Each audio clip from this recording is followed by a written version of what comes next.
Palavra da Verdade, com Hernandes Dias Lopes. Amados, eu quero repartir com vocês um texto que vai servir de norte para um tema. E o texto é 2 Reis, capítulo 20. Peço que você abra, por favor.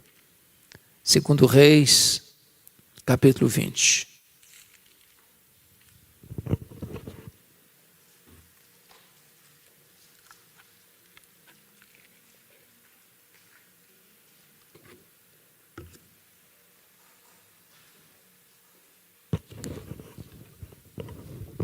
Nós vamos ler até o versículo 11. Naqueles dias, Ezequias adoeceu de uma enfermidade mortal. Veio ter com ele o profeta Isaías, filho de Amós, e lhe disse: Assim diz o Senhor, põe em ordem a tua casa, porque morrerás e não viverás.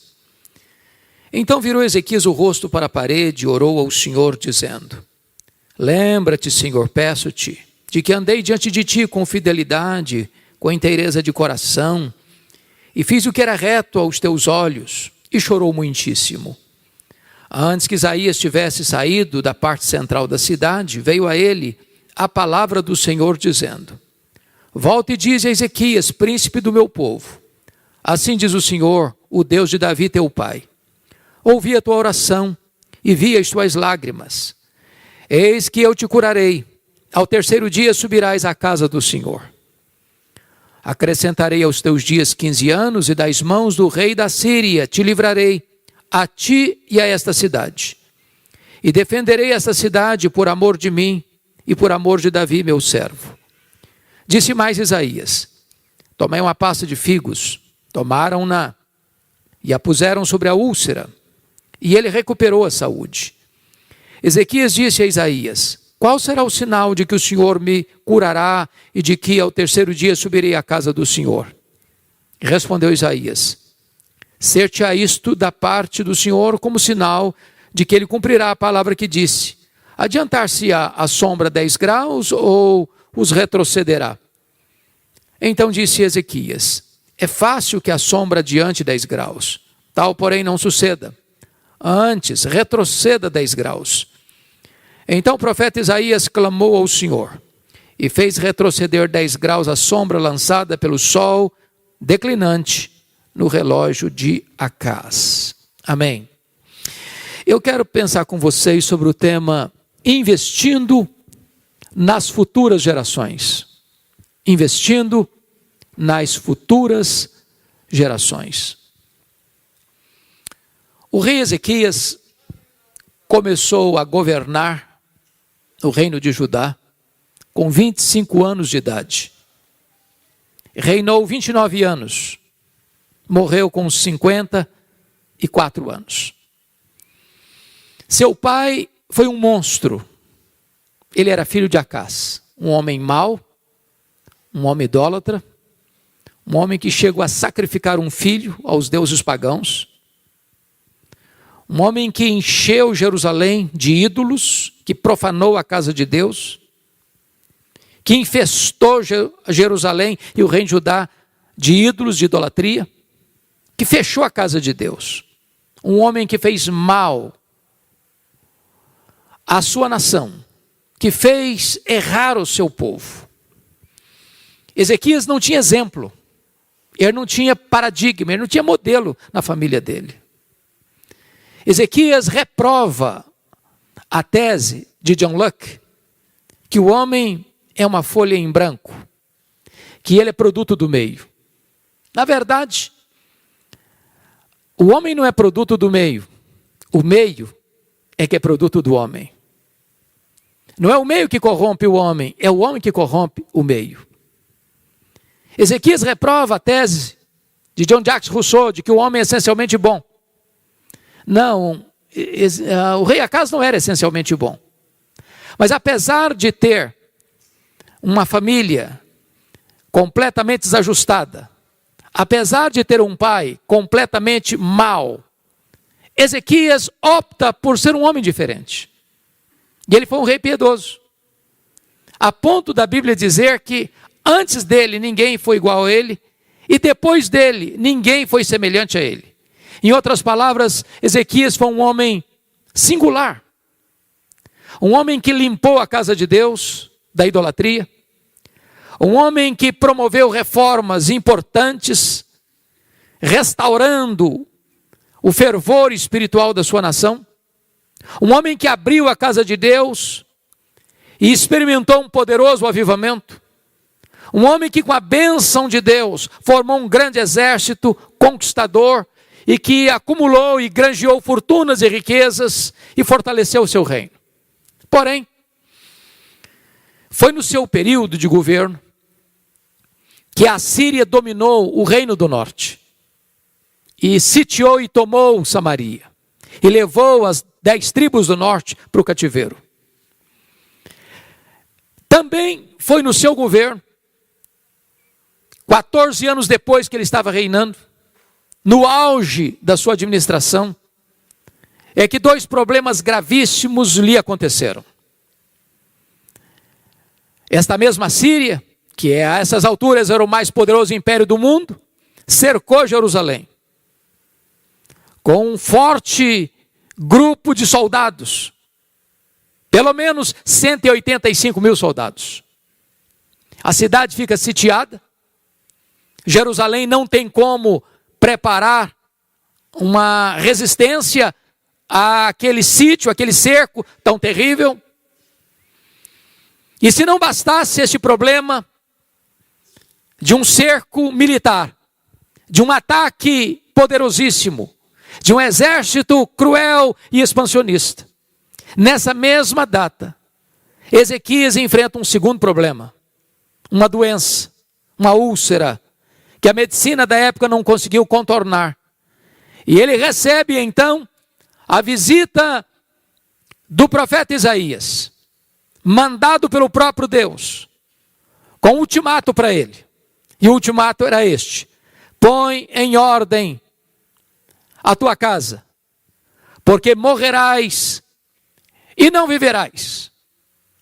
Aquilo não foi um conselho apenas, foi um ultimato. E o rei, com tanto poder, com tantas fortunas, não tem mais nada a não ser uma parede. E para a parede ele se volta e ora fervorosamente e chora copiosamente, e Deus responde rapidamente. O profeta não tinha saído do centro da cidade ainda, quando o próprio Deus o ordena: vai lá, volta ao rei e dize a Ezequias, príncipe do meu povo, eu ouvi a sua oração, eu vi as suas lágrimas, eu te curarei e te darei mais 15 anos, e livrarei Jerusalém do poder da Síria, e no 3º dia tu subirás à casa de Deus. Pois bem, naquela conjuntura de afronta da Síria, quando o líder dizia para ele: renda-se, porque nenhum Deus pode livrar você da minha mão. O anjo do Senhor, não foi um anjo, o anjo do Senhor. Uma expressão da segunda pessoa da Trindade pré-encarnada. Naquela noite, matou 185 mil soldados assírios. E Deus livrou Jerusalém do poder da Síria. Mas quando o profeta chega para Ezequias, para lhe dar essa informação de 2 milagres que ele contemplaria, a cura da doença e a libertação do ataque assírio, o rei pergunta ao profeta: que sinal eu tenho de que Deus vai me curar? E que no 3º dia eu subirei à casa de Deus. E o profeta lhe pergunta: o que você quer? Que a sombra do relógio de Acais avance 10 graus ou retroceda 10 graus? O rei pensou: no mundo inteiro, relógio só anda para frente. Você nunca viu o relógio da marcha ré. É fácil avançar. Tal não aconteça. Se é que Deus vai fazer um milagre, eu quero maior. Que retroceda 10 graus. E diz a Bíblia que Isaías ora e Deus retrocede 10 graus na sombra do relógio de Acás, para dar evidência ao rei de que Deus falara a verdade, de que promessa de Deus e realidade são a mesma coisa. Um grande milagre, um estupendo milagre, um extraordinário milagre, que reverbera para fora dos horizontes de Israel, que vai chegar lá na longínqua Babilônia, que estava se formando e ensaiando a se tornar o mais poderoso império do mundo. Pois bem, o que aconteceu depois disto? Vejamos. A Bíblia diz que o rei da Babilônia, ao saber deste estupendo milagre, forma uma comitiva diplomática, compra presentes, escreve cartas e envia essa comitiva diplomática para se alegrar com o rei Ezequias, congratular-se com ele. E quando ele recebe essa comitiva, diz a Bíblia, ele abre os seus tesouros, ele abre o seu palácio, ele abre o seu arsenal, e ele revela quão poderoso, quão grande, quão magnífico ele era. Quantas riquezas, quanto poder, quanto arsenal bélico, quanta força, quanto esplendor, quanta riqueza.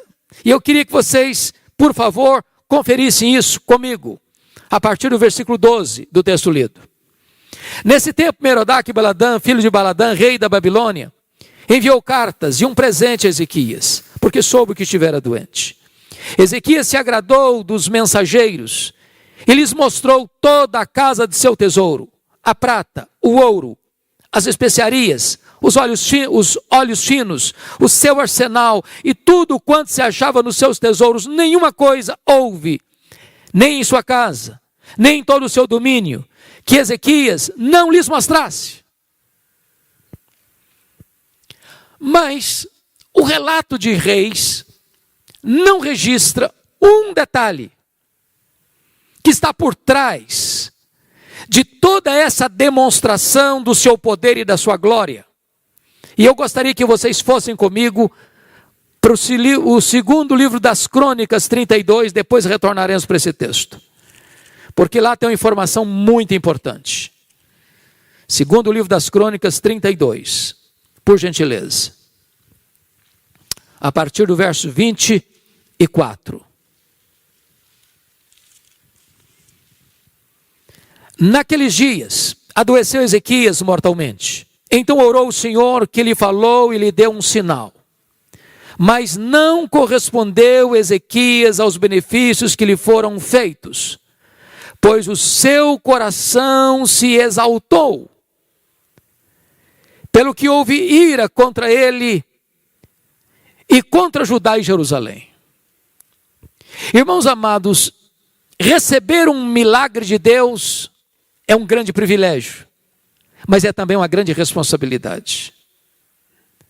Porque quando Ezequias recebe aquela comitiva diplomática da Babilônia, e ele abre os seus tesouros, e ele mostra o seu arsenal, e ele mostra o ouro, a prata, a sua grandeza, o seu esplendor, a sua riqueza, diz a Bíblia que ele não deu uma palavra sequer para exaltar a Deus, para glorificar a Deus, para reconhecer que a libertação da Síria e a cura milagrosa viera de Deus. Ele enalteceu a si mesmo. Ele não exaltou a Deus. Aquilo foi mal aos olhos do Senhor. Qual é o resultado disso? Eu preciso que você volte comigo, por favor, para o texto original, 2 Reis 20, para entendermos o que aconteceu. Por gentileza, olha aí comigo. Versículo 14 agora. Está escrito o seguinte: então Isaías, o profeta, veio ao rei Ezequias e lhe disse: que foi que aqueles homens disseram? E de onde vieram a ti? Respondeu Ezequias: de uma terra longínqua vieram, da Babilônia. Perguntou ele: que viram em tua casa? Respondeu Ezequias: viram tudo quanto há em minha casa. Coisa nenhuma há nos meus tesouros que eu não lhes mostrasse. Agora veja a palavra de Isaías para o rei. Então disse Isaías a Ezequias: ouve a palavra do Senhor. Eis que virão dias em que tudo quanto houver em tua casa, com o que entesouraram teus pais, até o dia de hoje será levado para a Babilônia, não ficará coisa alguma, disse o Senhor. O que está acontecendo aqui? O profeta Isaías vai dizer para o rei o seguinte: olha, esse reino, diante do qual você abriu sua casa, seus tesouros, mostrou seu arsenal, vai se tornar um grande reino. Amanhã, esse reino virá, diante do qual você se engrandeceu, diante do qual você não deu glória a Deus, diante do qual você não reconheceu que tudo que você recebeu, a libertação do cerco inimigo e a cura da sua doença mortal, veio de Deus ou vieram de Deus, e você não reconheceu isso, esse reino virá no futuro, e vai saquear tudo, e vai espoliar tudo, e vai levar tudo embora, não vai ficar nada. E mais, veja comigo ainda, verso 18. Dos teus próprios filhos que tu gerares, tomarão para que sejam eunucos no palácio do rei da Babilônia. Segunda coisa, dos filhos que tu gerares, serão levados prisioneiros, cativos. Tem mais, serão feitos eunucos, em outras palavras, serão castrados, não poderão gerar. Você quer coisa pior do que isso? Uma invasão militar? Um saque? Uma espoliação? Uma rapinagem? Filhos escravos? Filhos castrados? Quer coisa pior que essa? Agora veja a resposta do rei ao profeta. Versículo 19. Então disse Ezequias a Isaías: boa é a palavra do Senhor que disseste. Bom, você não entendeu o que eu falei. Você não entendeu. Eu estou falando que a Babilônia virá, vai saquear tudo, vai levar tudo embora, não vai deixar nada. Eu estou falando que dos filhos que tu gerares serão levados cativos, vão ser castrados. E você vem me dizer que boa essa palavra, você ficou louco, você endoidou, você perdeu o juízo. Mas veja a justificativa do rei. Agora ele não falou, agora ele pensou. Está escrito aí. Pois pensava, haverá paz e segurança em meus dias. Sabe o que ele está dizendo, trocando em miúdos? Quando isso acontecer, eu já bati as botas há muito tempo. Não vou estar mais aqui. E me desculpem da expressão, o que ele está dizendo é o seguinte: depois que eu morrer, que se danem as futuras gerações, eu não estou nem aí. Eu não estou nem aí. É lamentável, é extremamente triste que um homem do Jaez, de Ezequias, da estirpe de Ezequias, pense dessa maneira. Ele só está preocupado com ele, ele só se importa com ele, ele só olha para o seu umbigo, ele não está preocupado com as futuras gerações, ele não está interessado com o que vai acontecer depois que ele partir. Ele não está comprometido com esta causa de investir nas futuras gerações. Pois bem, vamos prosseguir nesse entendimento. Vejamos agora o capítulo 21.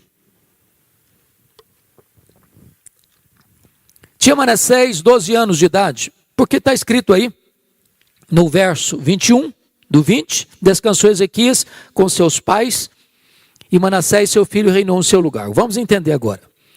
Tinha Manassés 12 anos de idade quando começou a reinar, e reinou 55 anos em Jerusalém. Bom, qual a conclusão que vocês chegaram aqui? Quantos anos ele começou a reinar? 12 anos. Qual a conclusão que vocês chegaram? Se Ezequias adoecer a tua casa, porque morrerás e não viverás. Veja você que pôr em ordem a casa é mais do que pôr em ordem a vida. Nenhum homem, nenhuma mulher está preparado para morrer se ainda não colocou sua casa em ordem. Porque Deus não nos chamou apenas para viver egoisticamente. Deus nos chamou para investir na nossa família e nas futuras gerações. Agora pense comigo que se Ezequias tivesse levado a sério esta ordem de Deus, sabendo que Manassés era o seu sucessor e o seu herdeiro, e sabendo que Deus tinha dado uma ordem tão clara e tão incisiva e tão eloquente para ele, o que ele teria feito? Ele teria investido nesse menino. Ele teria discipulado esse filho. Ele teria feito de tudo para transmitir a sua fé para esse filho. Ele teria caminhado com esse filho, ensinado esse filho, dado exemplo para esse filho, preparado esse menino para o reino de Judá, para ser o grande líder, para ser melhor que ele.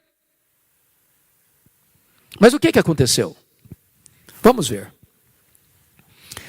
Versículo 2. Fez Manassés o que era mal perante o Senhor, segundo as abominações dos gentios, que o Senhor expulsara das suas possessões e diante dos filhos de Israel. Pois tornou a edificar os altos que Ezequias seu pai havia destruído, e levantou altares a Baal, e fez um poste ídolo como o que fizera Acabe, rei de Israel, e se prostrou diante de todo o exército dos céus, e o serviu. Verso 4, edificou altares na casa do Senhor, da qual o Senhor tinha dito, em Jerusalém porei o meu nome. Verso 5, também edificou altares a todo o exército dos céus, nos 2 átrios da casa do Senhor. Olha o verso 6. E queimou a seu filho como sacrifício, adivinhava pelas nuvens, era goureiro, tratava com médiuns e feiticeiros, prosseguia em fazer o que era mal perante o Senhor, para o provocar a ira. Olha o verso 9. Manassés de tal modo os fez errar, que fizeram pior do que as nações que o Senhor tinha destruído diante dos filhos de Israel. Mas tem mais. Olha o verso 16. Além disso, Manassés derramou muitíssimo sangue inocente, até encher Jerusalém de um a outro extremo, afora seu pecado, com que fez pecar a Judá, praticando o que era mal perante o Senhor. Na verdade, Manassés foi um monstro. Foi o pior rei de Judá. Feiticeiro. Adorava os astros. Edificou ídolos. Levantou ídolos dentro da casa de Deus. Era goureiro. Adivinhava pelas nuvens. O cara era a pior estirpe de gente que podia existir. Era um demônio em pele humana. Parece-nos que ele tinha birra com o pai. Tudo que o pai fez, ele desfez. Tudo que o pai era, ele queria ser o contrário. O que está por trás disso aqui? O que está por trás disso aqui, meus irmãos, é que Ezequias, como dissera, pelo menos eu terei paz nos meus dias, aquilo não foi só um pensamento, aquilo foi uma filosofia de vida. De fato, ele não investiu nem no seu filho, quanto mais nas futuras gerações. Talvez para ele significava demais seu filho ser seu herdeiro e ser um próximo rei de Judá. Era tudo para ele. Poder, riqueza, fama, glória humana. Mas ele não moveu uma palha para transmitir a fé, para levar aquele menino a uma experiência com Deus, para ensinar aquele menino os preceitos de Deus, para que ele temesse a Deus e pudesse influenciar as futuras gerações. Há um texto na Bíblia que me choca profundamente. Eu queria que você lesse comigo. Porque esta profecia de Isaías se cumpriu. Essa Babilônia se tornou um grande império. Prevaleceu sobre o Império Assírio. Dominou o mundo. E houve um dia em que esse império, chamado Império Babilônico, foi para Jerusalém, cercou Jerusalém, e invadiu Jerusalém, e destruiu Jerusalém, e queimou o templo que Salomão construiu, e passou o fio da espada, homens, mulheres, pisando crianças, forçando jovens. E Jeremias, que foi testemunho ocular dessa tragédia, Chegou a dizer que mais felizes foram os que morreram à espada do que os que morreram de fome dentro dos muros de Jerusalém. Agora vejam comigo o relato que Jeremias vai fazer dessa invasão da Babilônia em Jerusalém, em cumprimento à profecia de Isaías ao rei Ezequias. Abra aí comigo Jeremias capítulo 15. Jeremias 15, versos de 1 a 4.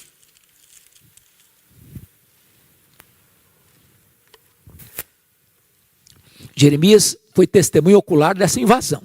A linguagem é pesada e ela retrata o horror que é uma invasão militar naquele tempo. Disse-me, porém, o Senhor: ainda que Moisés e Samuel, os dois maiores intercessores da história de Israel, se pusessem diante de mim, meu coração não se inclinaria para este povo. Lança-os diante de mim e saiam.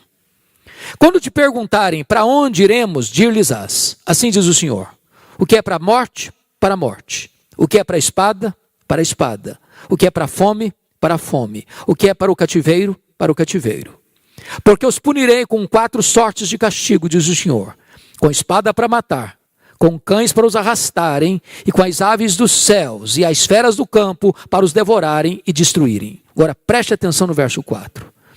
Entregá-los-ei, para que sejam um espetáculo horrendo para todos os reinos da terra, por causa de Manassés, filho de Ezequias, rei de Judá, por tudo quanto fez em Jerusalém. Só que Manassés já tinha morrido há tantos anos. Qual a conclusão que você chegou comigo aqui? É que o amargo cativeiro da Babilônia nasceu dentro da casa do rei Ezequias.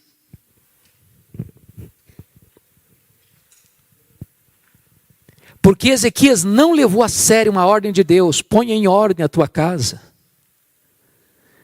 Um monstro o sucede no trono, seu filho, seu herdeiro. E esse monstro chamado Manassés foi tão cruel, foi tão mau, foi tão perverso, foi tão idólatra, que o cativeiro babilônico ou a destruição de Jerusalém vem como consequência de seus pecados. Irmãos amados, nós não somos neutros, nós estamos hoje fazendo uma semeadura para o futuro.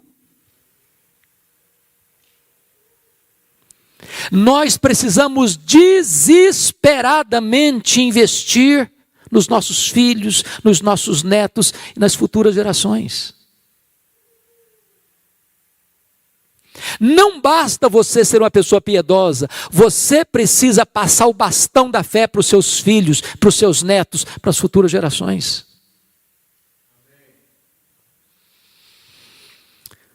Quando eu olho para a Bíblia, eu vejo, por exemplo, que Davi tentou salvar o mundo e perdeu a sua família.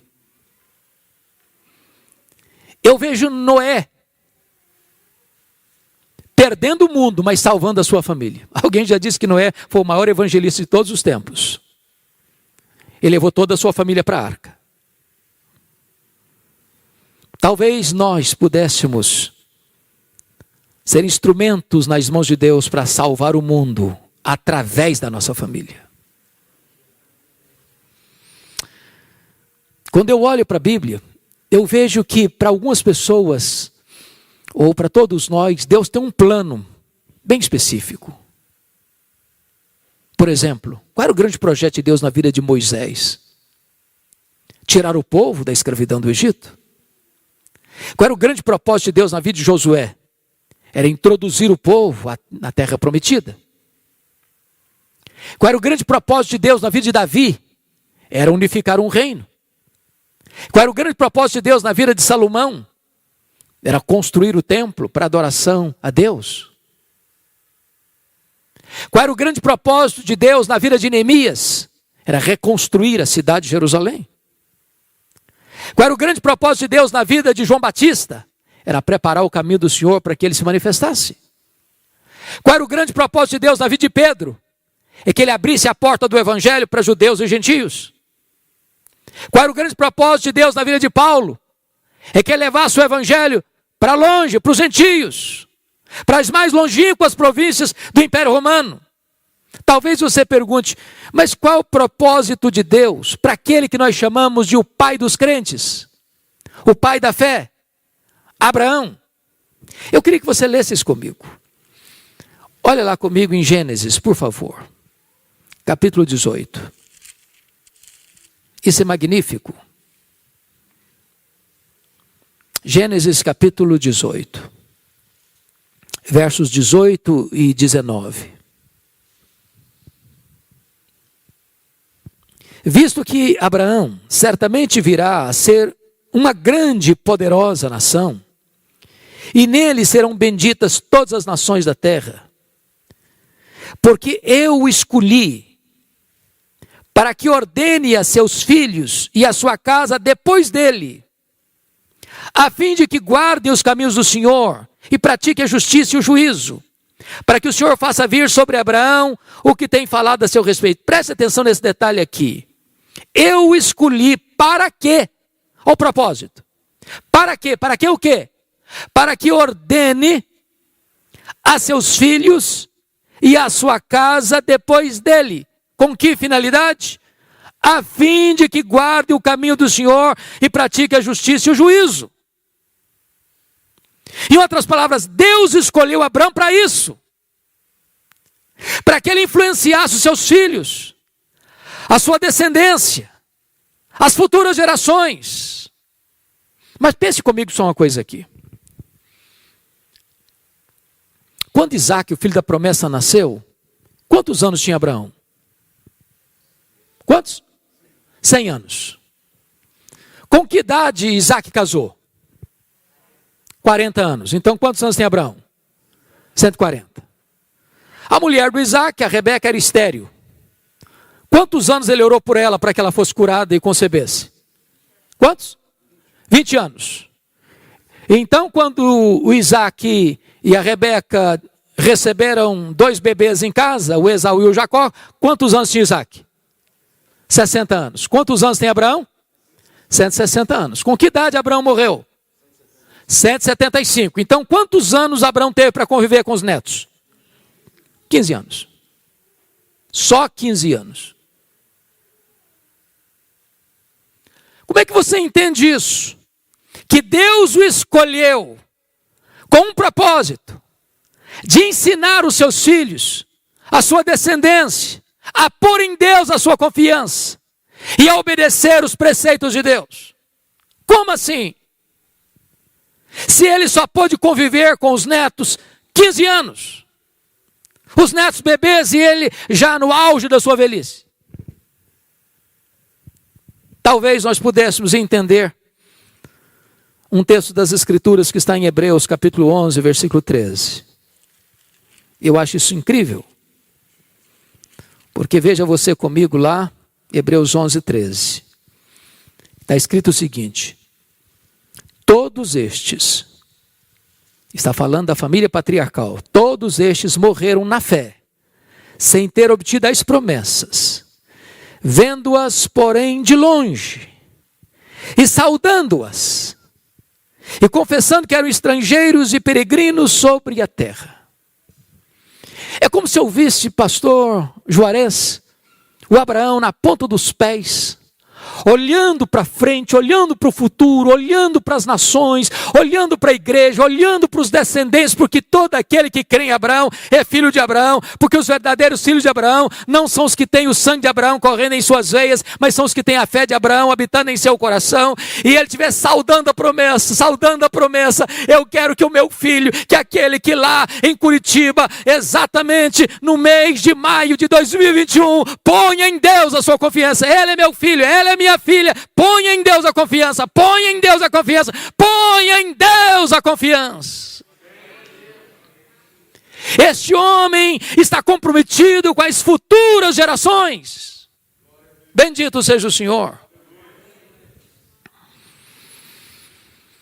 Amados irmãos, eu fico olhando para a Bíblia e tentando encontrar exemplos que nos inspire nesse particular. E eu gostaria de pensar com vocês num homem que eu admiro tanto. Um homem que teve 3 funções importantes de liderança em Israel, que foi Samuel. Ele foi juiz, ele foi profeta, ele foi sacerdote. Um homem que foi consagrado a Deus desde o ventre. Um homem que começa cedo e termina com as suas cãs, com uma vida irrepreensível. E eu fico impressionado e gostaria que você fosse comigo para esse texto, 1 Samuel capítulo 12, porque está aqui para mim um dos testemunhos mais belos da Bíblia, de um homem que está encerrando a carreira, jubilando no ministério, diríamos nós, fechando as cortinas das suas ações e dando um testemunho à nação. Então veja comigo, por favor, 1 Samuel 12. Está escrito assim: Então disse Samuel a todo Israel: Eis que ouvi a vossa voz em tudo quanto me dissestes e constituí sobre vós um rei. Agora, pois, eis que tendes um rei à vossa frente. Agora o testemunho. Já envelheci, estou cheio de cãs, e meus filhos estão convosco. O meu procedimento esteve diante de vós desde a minha mocidade até o dia de hoje. Portanto, a vida toda, diante do povo. Ele está dando um relatório para o povo. Olha o verso de número 3. Eis-me aqui, testemunhai contra mim perante o Senhor e perante o seu ungido. De quem tomei o boi? De quem tomei o jumento? A quem defraudei? A quem oprimi? Das mãos de quem aceitei suborno para encobrir com eles os meus olhos? E vô-lo restituirei. Eu fico pensando se os nossos líderes no Brasil pudessem chegar diante da nação para uma prestação de contas assim. Brasília, Curitiba, São Paulo, Rio de Janeiro. A nação toda diante dele. E ele dando o seu relatório. Verso 4. Então responderam: Em nada nos defraudaste, nem nos oprimiste, nem tomaste coisa alguma das mãos de ninguém. Um homem que lidou com muito dinheiro, ele era o líder político e religioso. Não entrou nem um centavo para o bolso dele, de dinheiro mal adquirido, de corrupção, íntegro, transparente, honesto, correto. Verso 5. E ele lhes disse: O Senhor é testemunha contra vós outros. E o seu ungido é hoje testemunha de que nada tens achado nas minhas mãos. E o povo confirmou: Deus é testemunha. Eu gostaria de encerrar minha carreira assim. Acho que você também. Porém, todavia, entretanto, entrementes, há um senão que merece ser destacado. Vá comigo agora para 1 Samuel capítulo 8. Agora não é Samuel que vai ao povo, agora é o povo que vem a Samuel. E está escrito assim: Tendo Samuel envelhecido, constituiu seus filhos por juízes sobre Israel. Ponto. Alguma coisa errada aqui? Algum reparo? Quem constituiu juiz em Israel? Deus. Está cheirando nepotismo aqui?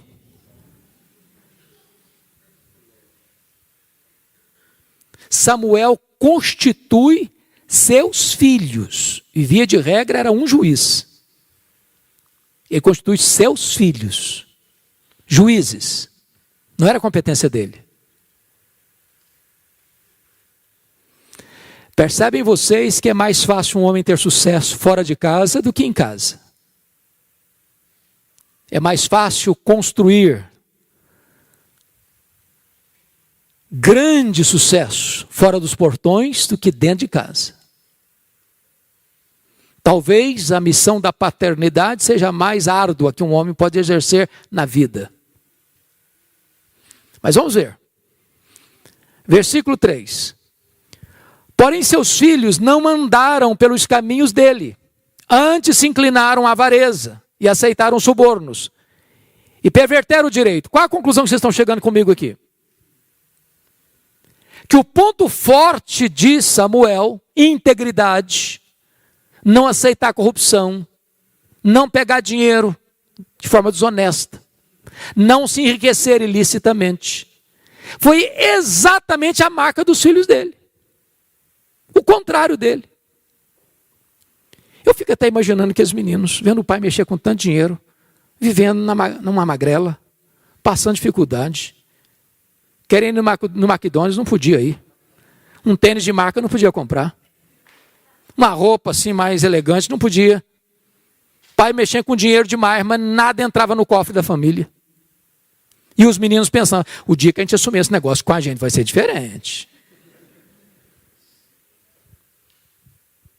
O que acontece? Veja comigo, por favor. Versículo de número 4. Então os anciãos todos de Israel se congregaram e vieram a Samuel a Ramá. Veja você que não foram alguns dos anciãos, nem a maioria dos anciãos, mas quantos anciãos? Todos. Toda a liderança veio a ele. E lhes disseram, verso 5, vê, já estás velho, e teus filhos não andam pelos teus caminhos. Constitui-nos, pois, agora um rei sobre nós, para que nos governe, como tem todas as nações. Preste atenção no que os líderes estão dizendo para Samuel. Ô Samuel, você é um cara legal. Você já está velho, quase batendo as botas. Se você vivesse mais tempo, com você nós fecharíamos. Mas com seus filhos, não. Você os constituiu juízes, mas eles não têm a mesma qualidade moral que você tem. Eles não têm o mesmo compromisso que você tem. Eles não têm os mesmos valores que você tem. Então, sob a liderança dos seus filhos, nós não queremos ficar. Então, antes de bater as botas, antes de morrer, faça-nos um favor, constitui-nos um rei, porque na liderança dos seus meninos nós não queremos ficar. Conclusão que vocês chegaram comigo? Assim como o cativeiro da Babilônia nasceu dentro da casa do rei Ezequias, a monarquia em Israel, rejeitando o governo teocrático, o governo de Deus, nasceu dentro da casa de Samuel.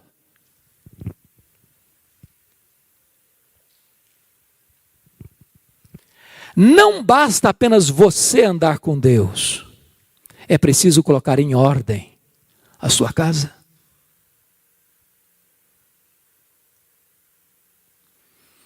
A nossa geração dá muito valor a coisas, e nós estamos cada dia mais fascinados com coisas, e nós acumulamos coisas, e nós ajuntamos muitas coisas, e nosso coração vai ficando cada vez mais vazio. Queremos as melhores escolas para os nossos filhos, as melhores universidades para os nossos filhos, os melhores programas acadêmicos para os nossos filhos. Queremos que eles passem nas melhores universidades. Nós queremos que eles façam os melhores cursos de pós-graduação, mestrado, doutorado. Nós queremos que eles galguem os empregos mais altos nas empresas mais famosas do mundo, e nada disso é errado e tudo isso é bom. Mas muitas vezes nós estamos negligenciando aquilo que é mais importante: passar para os nossos filhos o bastão do Evangelho, o compromisso com a verdade, inspirando-os pelo nosso exemplo a conhecerem a Deus e a amarem a Deus.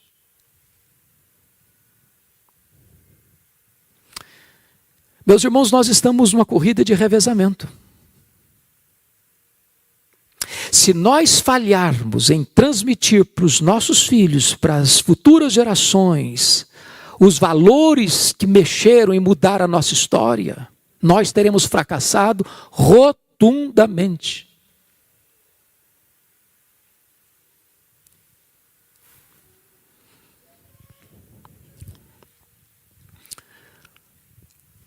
Nós estamos comemorando Pouco mais de 500 anos de reforma. Que bênção. Porém, quando você vai para a Europa, parece-me que a Europa não tem tanto a celebrar. Você vai à Holanda e as igrejas estavam cheias de pessoas para buscarem a face de Deus até a década de 1960. De 1960 para cá, os templos estão lá, mas vazios. De vez em quando uma palestra social, de vez em quando um concerto musical, mas o povo não vem mais para a igreja no domingo para ouvir um sermão, para cantar louvores a Deus. Você vai para a Escócia, o berço do presbiterianismo, e nós fomos na capital, num dos templos mais belos, perto do castelo. E quando eu entrei, um templo belíssimo, com a torre empinada aos céus. E eu não vi bancos, eu não vi púlpito, porque o templo foi vendido. E hoje funciona ali dentro um bar. As pessoas se assentam ali para beber. Na terra de John Knox, onde o pai do presbiterianismo chorava e dizia: dá-me a Escócia para Jesus, senão eu morro. Você vai para a Inglaterra, dos grandes avivamentos, John Wesley, George Whitefield, John Charles Ryle, William Wilberforce, William Carey, Charles Haddon Spurgeon, Mark Lloyd Jones, John Stott. Hoje menos de 4% dos ingleses frequentam a igreja evangélica. Os templos estão sendo vendidos e transformados em museus, em boates, em bares, em mesquitas muçulmanas. Por quê, irmãos? Porque os pais estão falhando em passar o bastão do evangelho para os seus filhos. Você chega em algumas igrejas na Europa e quando tem gente, você olha, é um mar de cabecinhas brancas. Porque a moçada não está mais.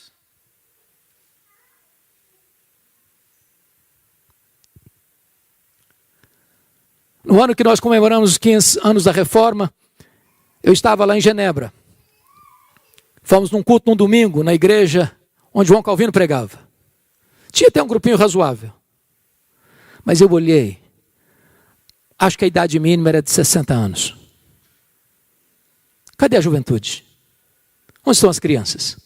Onde estão os adolescentes? Você vai para os Estados Unidos e você encontra as chamadas dead churches, igrejas mortas. As denominações históricas, todas, perdendo membros, ano após ano, ano após ano. Os seminários que formaram teólogos, pastores, missionários, tomados de assalto pelo liberalismo, ensinam ceticismo. São promotores da morte. Preguei recentemente numa conferência em Nova York, e depois da conferência eu fui pregar numa igreja da Assembleia de Deus, a 30 minutos de onde eu estava hospedado no hotel. O pastor me pegou, me levou à igreja e ele passou comigo e me mostrou 11 templos vazios que estavam sendo vendidos, porque não tinha mais gente para frequentar. Qual o problema, irmãos? O problema é que não se investiram nas futuras gerações. E quando você olha para o Brasil, você tem alguns segmentos, você tem algumas denominações aqui no Brasil que já se renderam. Hoje o pastor Juarez estava me dizendo a bênção que ainda temos como igreja presbiteriana de ter 10 seminários, pastor? 10 seminários teológicos, com a graça de Deus, ensinando a palavra de Deus com fidelidade. Louvado seja o Senhor. Mas há denominações cujos seminários não creem mais que este livro é a palavra de Deus, aqui no Brasil. Há poucos dias, pastor Juarez, um pastor me telefonou com lágrimas nos olhos, chorando, soluçando ao telefone, disse: pastor Hernandes, a nossa denominação não batizou um crente por igreja por ano, em média.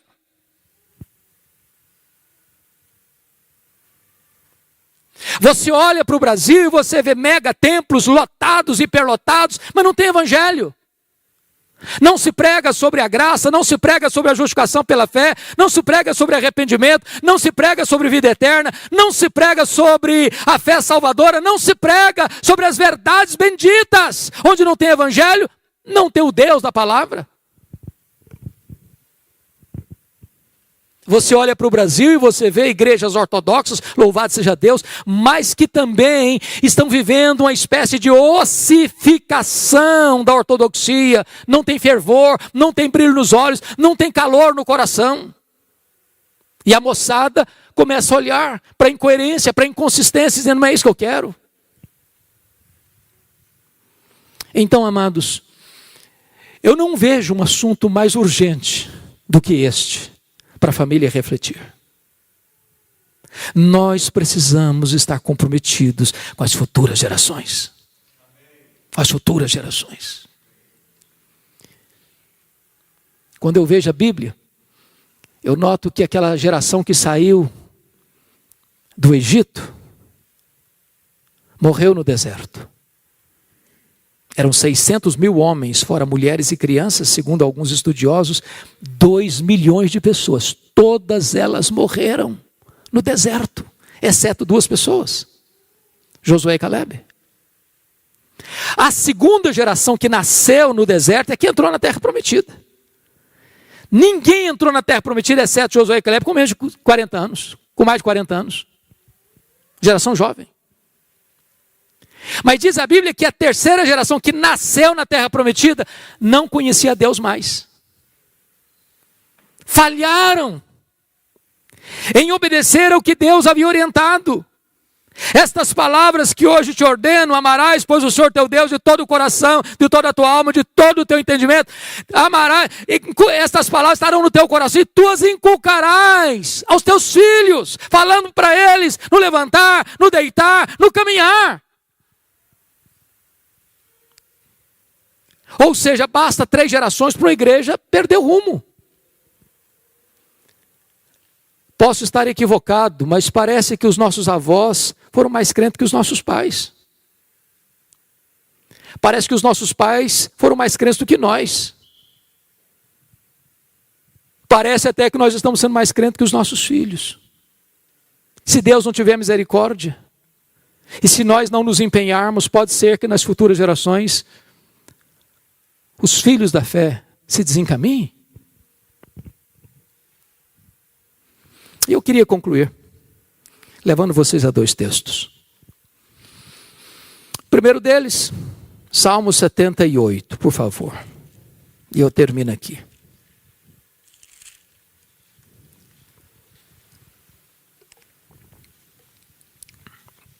A partir do verso 3, está escrito o seguinte: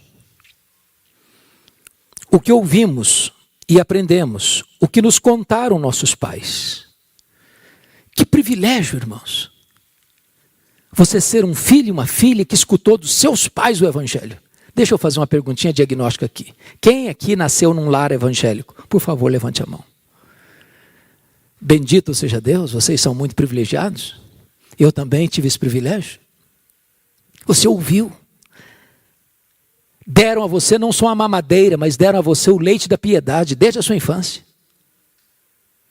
Agora, privilégio implica em compromisso, em promessa. Olha o verso 4. O que nos contaram nossos pais, não encobriremos a seus filhos, contaremos à vindoura geração os louvores do Senhor e o seu poder e as maravilhas que fez.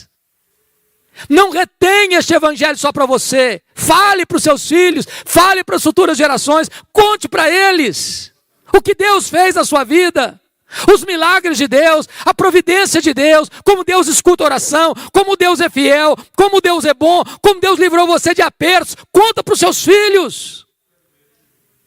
Que os heróis da fé sejam os heróis dos nossos filhos e não os heróis da televisão, não os heróis dos artistas, não os heróis jogadores de futebol. Que os heróis de Deus sejam os heróis dos nossos netos. Conta para eles. Com que propósito? Olha comigo o verso 5 a 7. Ele estabeleceu um testemunho em Jacó instituiu uma lei em Israel e ordenou a nossos pais que o transmitisse a seus filhos. Não é petição, não é sugestão, é ordem, a fim de que a nova geração os conhecesse. Filhos que ainda hão de nascer, se levantasse e por sua vez os referisse aos seus descendentes, para que pusessem em Deus a sua confiança e não se esquecesse dos feitos de Deus, mas lhe observasse os mandamentos. Louvado seja o Senhor.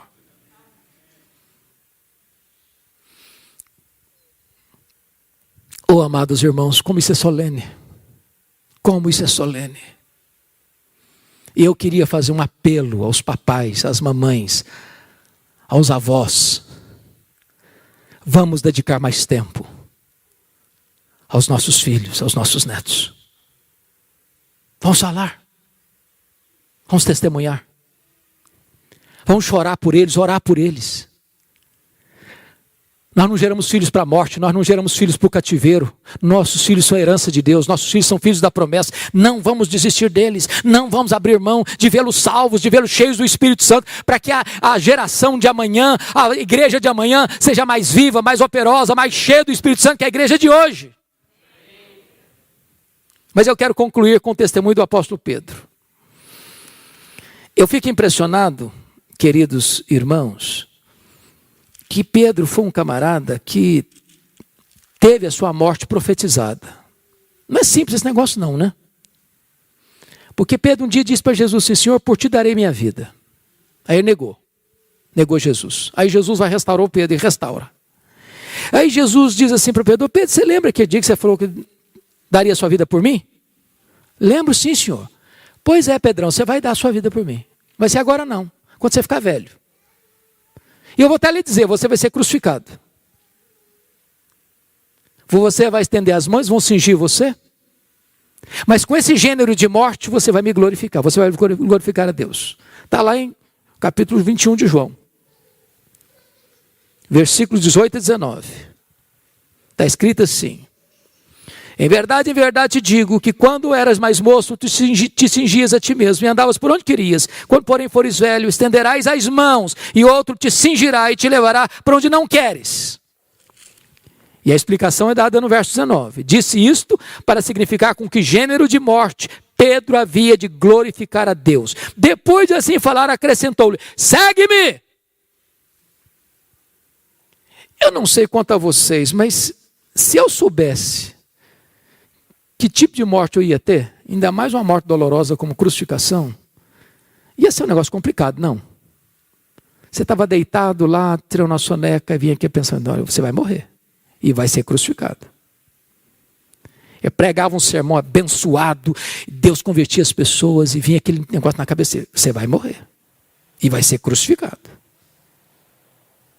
Ia tirar férias para beira da praia, naquela gostosa região praiana. Está lá tomando um sol na praia e vinha aquele negócio na cabeça: você vai morrer e vai ser crucificado. Já pensou? Se fosse hoje, o cara tinha que ir para o psicólogo. Tinha problema. Esse tempo chegou. E Pedro vai dar o testemunho de como ele enfrentou esse momento. Está escrito. Quer ver isso? Está lá na segunda carta dele, capítulo 1. E eu termino aqui. Segunda carta de Pedro, capítulo 1. Versículo 14 e 15. Isso é impressionante. Olha o que ele disse: certo de que estou prestes a deixar o meu tabernáculo. Está usando a mesma palavra que Paulo. Já estou sendo oferecido por libação. O tempo da minha partida é chegado. Certo de que estou prestes a deixar o meu tabernáculo, estou prestes a morrer, como efetivamente nosso Senhor Jesus Cristo me revelou. Ou seja, a morte dele foi revelada, foi profecia de Jesus. Mas de minha parte, esforçar-me-ei, de que maneira? Diligentemente, por fazer que a todo tempo, mesmo depois da minha partida, ou seja, mesmo depois da minha morte, conserveis lembrança de tudo. Sabe o que ele está dizendo? Eu vou morrer, mas o que eu preguei não vai morrer. Os homens podem matar o pregador, mas nunca podem matar a pregação. Os homens podem algemar o pregador, mas os homens não podem algemar a palavra de Deus.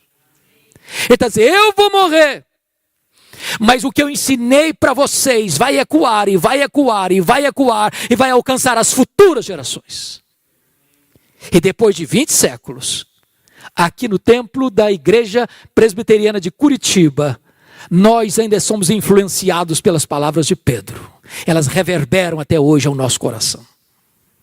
Dizem os historiadores que quando ele foi preso no período da perseguição final de Nero, porque Nero cometeu suicídio em 68 e possivelmente ele e Paulo tenham sido mortos no ano 67. E Paulo não foi crucificado porque era cidadão romano. Então, mesmo tendo pena de morte, morreu degolado. Mas Pedro era um cidadão comum e foi crucificado. E diz os estudiosos que quando ele foi crucificado, ele disse para os seus executores, crucifiquem-me, crucifiquem-me. Mas eu não sou digno de morrer como morreu o meu Senhor. Crucifiquem-me de cabeça para baixo. E com esse gênero de morte, ele glorificou a Deus. Mas antes de morrer, ele declarou, eu estou comprometido com as futuras gerações. O que eu ensinei vai continuar reverberando no coração e na mente das pessoas, século após século. Irmãos, esse assunto mexe com vocês? Encontra ressonância no coração de vocês? Quem sabe hoje nós pudéssemos renovar o nosso compromisso com o nosso Deus, de dizer, eu e a minha casa serviremos ao Senhor. Eu quero que os meus filhos conheçam a Deus, que eles amem a Jesus.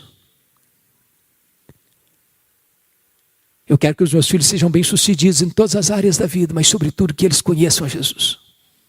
Que os meus netos conheçam a Jesus. Eu estou comprometido com as futuras gerações. Vamos ficar em pé. Vou pedir o pastor da igreja, pastor Juarez. Então nós vamos orar. O pastor Juarez está pedindo que após a oração impetre a bênção. Eu queria que você e Deus agora fizesse uma aliança, um compromisso, renovando esse compromisso. Se você está perto da sua esposa, pudesse abraçá-la e vocês orarem um pouquinho juntos, nesse sentido. Se você está sem sua esposa do lado, sozinho aí, ore, coloque a sua vida diante de Deus, peça a Deus, fala comigo, me ajude, me fortaleça, para que esta aliança, Senhor, possa ser mantida, fortalecida. Eu quero colocar os meus filhos, os meus netos, os meus descendentes nas tuas mãos. Que eles te conheçam. Que eles sejam cheios do Espírito Santo. Que eles sejam levantados nessa geração, para serem vasos de honra nas mãos de Deus.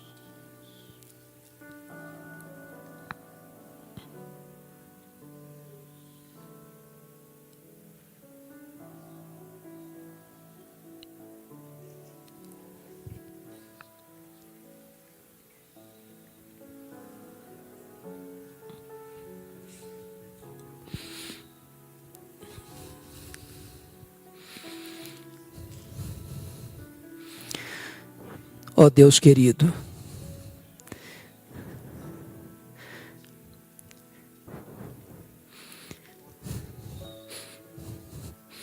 Deus de toda graça,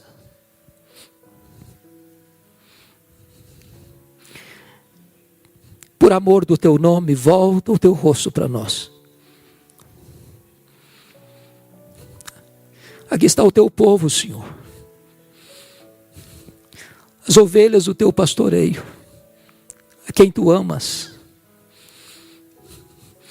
Como nós precisamos, Deus, de um tempo de restauração.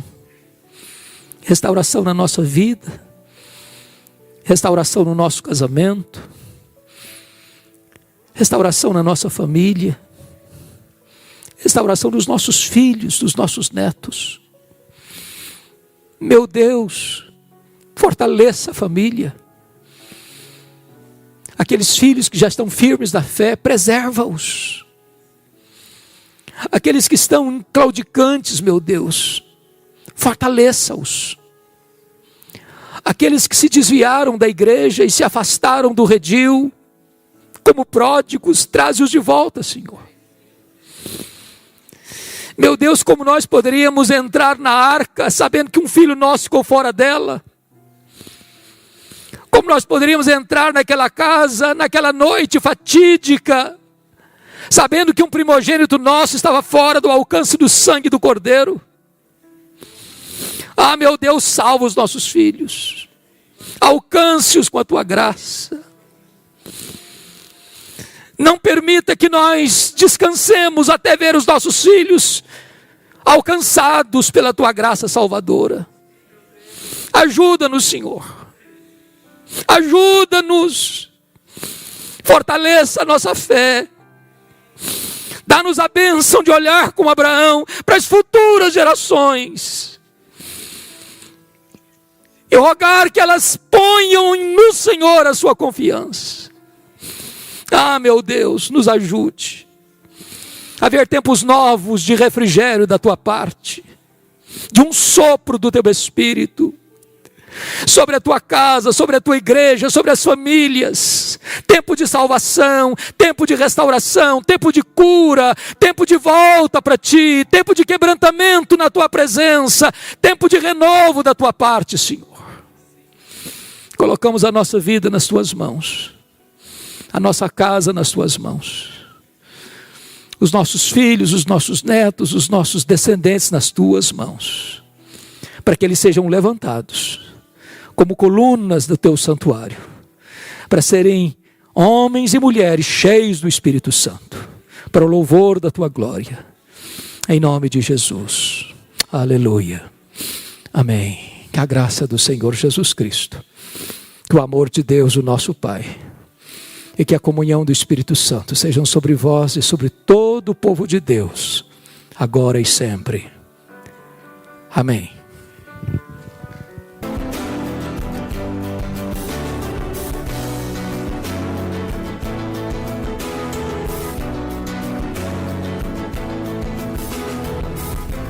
Palavra da Verdade, com Hernandes Dias Lopes.